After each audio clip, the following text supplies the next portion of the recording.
Isang mapagpalang gabi sa inyong lahat. Ako si Kap Carl at ito ang Dear Kap Carl Tagalog Horror Story.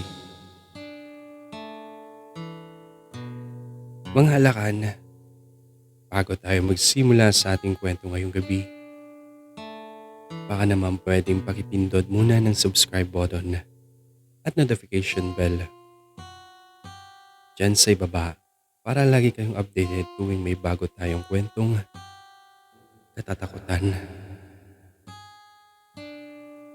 I-share na rin sa mga tropa nating mahilig sa misteryo ang kwentong ibabahagi ng letter sender natin ngayong gabi. Ay patunay na hindi lahat ng nilalang sa dilim ay kaaway. At kung minsan, ang kabutihan na pinapakita natin sa maliliit na bagay ay siyang magliligtas sa atin sa oras na matinding kapahamakan. Sabay-sabay natin pakinggan ang kwentong pinamagatang Ang Alay sa Balete at Ang Pulang Diwende. Dear Kaparl, gabi-gabi, naririnig ng 10 taong gulang na si Matthew ang mga bulong sa likod ng kanilang bahay. Kung saan nakatayo ang isang dambuhalang puno ng balete.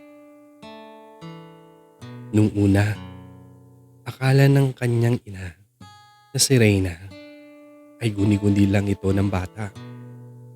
Ngunit, isang hapon, matapos maglaro si Matthew malapit sa sapa, hindi na siya nakauwi. Nang matagpuan siyang kinaumagahan sa lilim ng balete, nakatitig lang ang bata sa kawalan. Dilat ang kanyang mga mata. Blanko ang isip at may mga itim na pasa sa kanyang leeg at braso. Hindi siya nagsasalita, ngunit walang tigil ang pag-iyak niya ng dugo. Ang kanyang katawan sa totoong mundo ay naging parang malamig na bangkay. Ngunit ang totoo, ang kanyang kaluluwa ay pinihag na ng masamang elemento. Sa takot ng kanyang ina, ipinatawag si Tandang Leo, ang pinakamagaling na albularyo sa kanilang nayon. Nagpausok ng kamangyan ang matanda at nag-alay ng puting manok habang pinabasa ang mga tanso sa palad ni Matthew. Subalit, biglang humampas ng malakas na hangin at namatay ang lahat ng kandila. Ang katawan ni Matthew ay nanikas, lumutang ng bahagya sa hangin at nagsalita gamit ng boses ng isang matandang lalaki na tila nanggagaling sa ilalim ng lupa. Akin lang siya. Pinalitan na namin ang kanyang kaluluwa. Nanginginig na napaatras si Tandang Leo at napasuko. Hindi ito ordinaryong lamang lupa. Ulong ng albularyo sa umiiyak na ina. Engkanto ang kumuha sa kanya. Isang hari ng mga hari ng kadiliman. Mas mataas ang kanilang kapangyarihan sa aking mga gabay. Hindi ko ito kaya. Wika ng albularyo. Ang palasyo ng hari ng mga hari ng dilim habang nagkakagulo sa pamilya ni Matthew sa totoong mundo. Ang kaluluwa ni Matthew ay gising na gising sa mundo ng mga engkanto. Naroon siya sa isang marangyang palasyo na gawa sa itim na kristal. Ngunit ang paligid ay amoy nabubulok na karne at basang lupa. Pinaglaruan siya ng mga matataas at mapuputing nilalang na walang mga mukha. Pinilit siyang pakainin ng itim na kanin at mga uod. Kapag tumatanggi si Matthew, hinahagupit siya ng mga gumagapang na halaman na may matatalas na tinik. Ang bawat sugat sa kanyang kaluluwa ay ramdam na ramdam ng kanyang buong pagkatao. Sa gitna ng kanyang pag-iyak, sa isang madilim na sulok ng piitan, may narinig siyang pamilyar na boses mula sa bitak na pader. Matthew, huwag kang susuko. Lumabas mula sa siwang si Kulas. Ang pulang duwende na matagal lang naninirahan sa punso malapit sa sapa. Madalas alayan ni Matthew si Kulas na mga candy noong maliit pa siya at hindi niya sinira ang puso nito.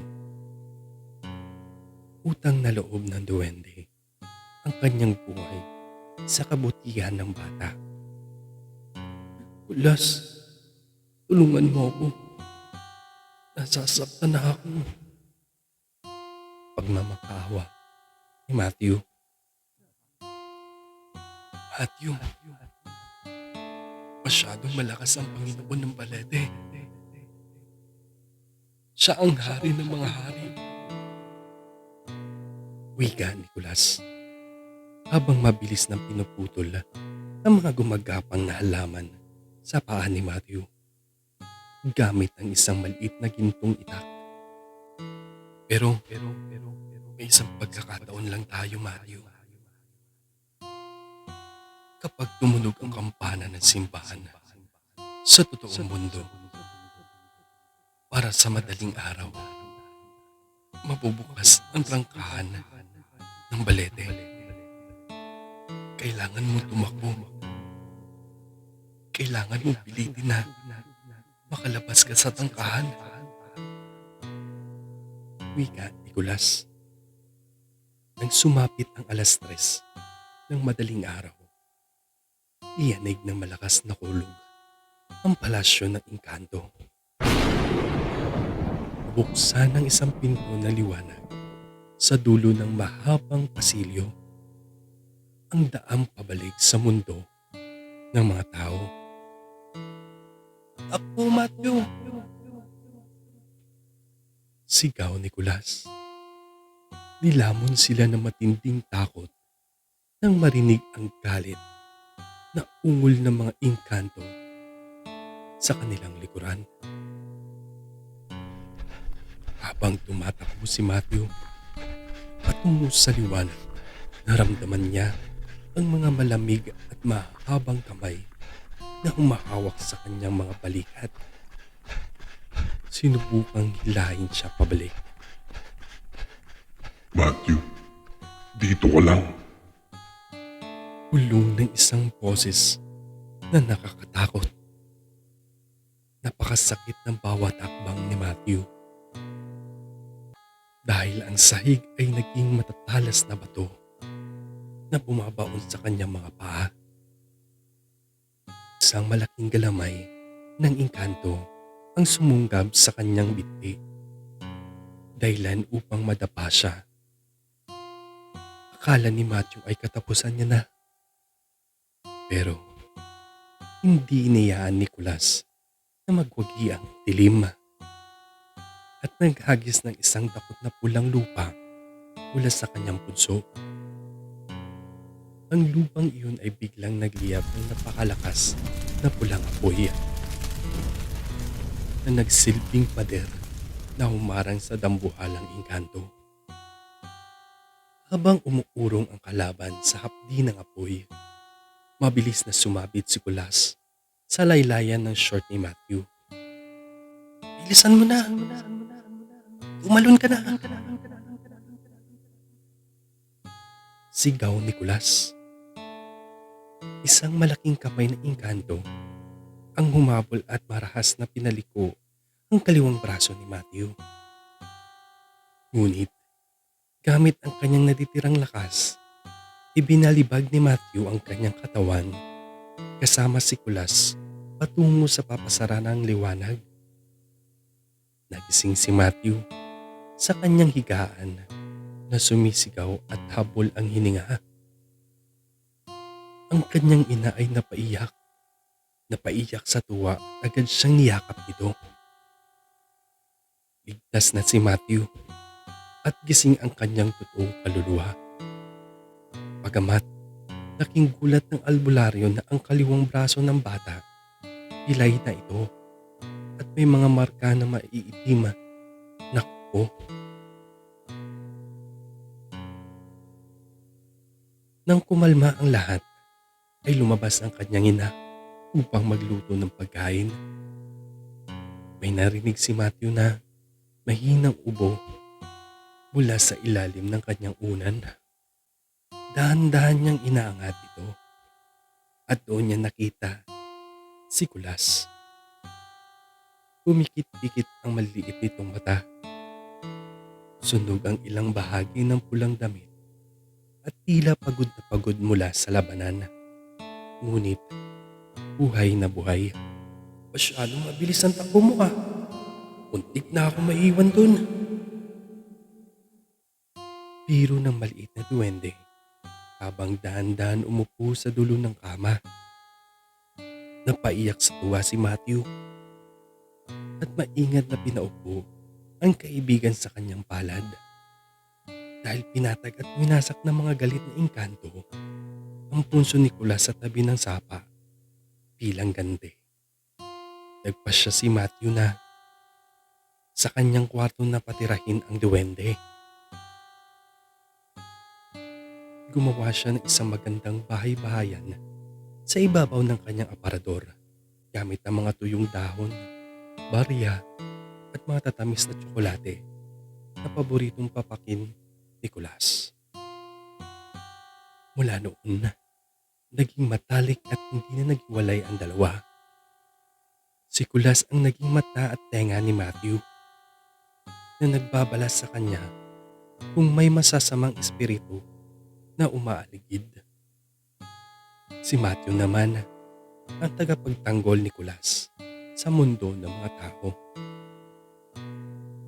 Hindi na muli nilapitan ng mga engkanto si Matthew dahil tuwing gabi, kapag sumilip ang mga itim na anino mula sa puno ng balete patungo sa bintana ng kwarto ni Matthew, nakatayo na ron si Kulas. Hawak ang kanyang gintong itak na nagliliwanag na kulay pula. Handang makipaglaban para sa kanyang matalik na kaibigan. At dyan nagtatapos ang ating kwento para sa gabing ito.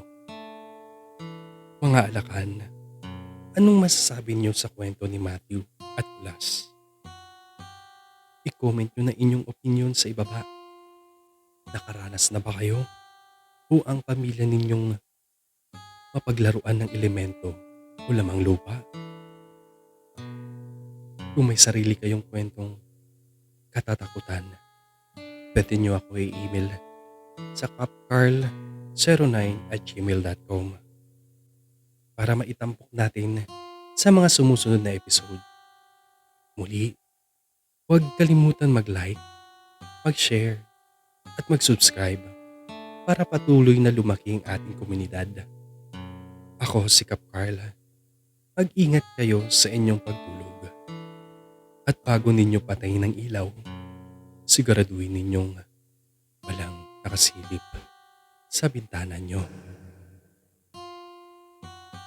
O di kaya may nakatago sa ilalim ng inyong kama. Ito ang Dear Cap Carl Tagalog Horror Story. Magandang gabi sa inyo lahat.